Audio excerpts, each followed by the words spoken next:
మరి మనం మండలాల వైజ్గా ఎట్లా ముందుకు పోవాలనే దాని మీద కొంత ఈ కార్యక్రమాన్ని ఏర్పాటు చేసుకోవడం జరిగింది. మరి చాలామంది మిత్రులు చెప్పడం జరిగింది, వాళ్ళు ప్రవేశపెట్టిన పథకాలు ఏం జరిగినాయి, ఎప్పుడెప్పుడు వాళ్ళు డేట్లు పెట్టుకుంటూ వచ్చారు, ఏ పథకం అమలైంది, ఏ పథకం అమలు కాలేదనే సంగతి మనకంటే ముందు ప్రజలే మనకు చెప్పడం జరుగుతుంది. అదేవిధంగా మరి ప్రతి విలేజ్లో మరి అలా సర్పంచులు, ఎంపీటీసీలు అందరూ మాజీలైనరు, మరి గ్రామశాఖ అధ్యక్షులు కావచ్చు, కమిటీలు కావచ్చు, ఎక్కడెక్కడ యాక్టివ్గా ఉన్నాయి, ఎక్కడెక్కడ ఇన్యాక్టివ్గా ఉన్నాయి అనే దాని మీద మనం కొంత దృష్టి పెట్టాల్సిన అవసరం ఉందని చెప్పి ఈ సమావేశంలో చర్చించుకోవడం జరుగుతుంది. ఖచ్చితంగా రేపు జరగబోయే స్థానిక ఎలక్షన్ మనం నీట్గా ఎదుర్కోవాల్సిన అవసరం ఉంది. కాబట్టి మన గ్రామశాఖ అధ్యక్షులను కావచ్చు, కమిటీ ఉన్నటువంటి ప్రభుత్వం ఏం చెప్పి ఎంతవరకు పబ్లిక్ మరి ఆ పథకాలు అమలు పరిచిండు, ఎంత మోసం చేసిండన్న సంగతి మనందరికీ తెలుసు.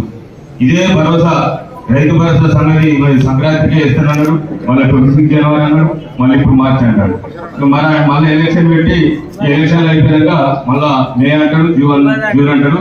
ఎట్టి క్వశ్చన్లో కూడా ఏ పథకం ఇచ్చే ఆలోచనలో వాళ్ళు లేరు, వాళ్ళకు ఒక ప్రణాళిక లేదు, రాష్ట్ర బడ్జెట్ అంచనా లేదు, వాళ్ళు ఇచ్చే పథకాల మీద 100% ఫెయిల్ అయ్యారు.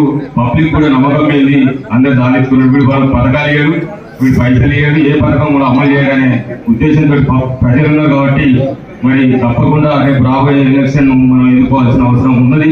కలిసికట్టుగా అన్ని గ్రామాలలో మనం ఒకే వ్యక్తిని సూచించుకొని మరి అందరం కలిసికట్టుగా పనిచేస్తేనే మనం మళ్ళీ మన గ్రామాలలో సర్పంచులు కానీ, ఎంపీటీసీలు కానీ, ఎంపీటీసీలు కానీ, మన మండల పరిషత్ అధ్యక్షులను ఎన్నుకునే దాంట్లో మనం విజయం సాధించగలుగుతామని చెప్పి ఈ సందర్భంగా తెలుసుకుంటూ, మరి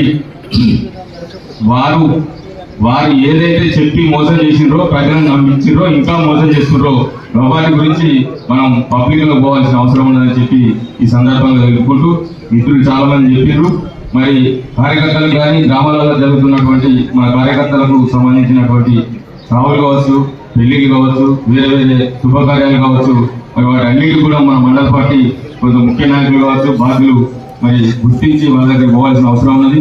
అందుబాటులో ఉంటే సార్లు తీసుకుపోవాలి ముఖ్యులు అన్నకాడికి, లేదంటే మండల పార్టీ శాఖ బాధ్యత తీసుకొని వాళ్ళని కలిసి వాళ్ళ సాధక బాధకాలను మనం గుర్తించవలసిన అవసరం ఉంది. అప్పుడే మనం పబ్లిక్ తోటి ఉంటే, మన కార్యకర్తలతో కూడా కనీసం లేకపోతే మనం ఇప్పుడు ఉన్న నిరాశ కూడా అదే మన దగ్గర అని చెప్పి ఈ సందర్భంలో గుర్తు చేసుకుంటూ, ఖచ్చితంగా రాబోయే ఎన్నికల్లో గవర్నమెంట్ చేసే తప్పుడు పథకాలను, తప్పుడు ప్రచారాలను మనం తిప్పుకోవాల్సిన అవసరం ఉన్నది. తిప్పుకొట్టి ప్రజల్లోకి తీసుకుపోవాల్సిన అవసరం ఉన్నదని చెప్పి తెలుపుకుంటూ ఈ అవకాశం ఇచ్చిన ప్రజలకు మరొకసారి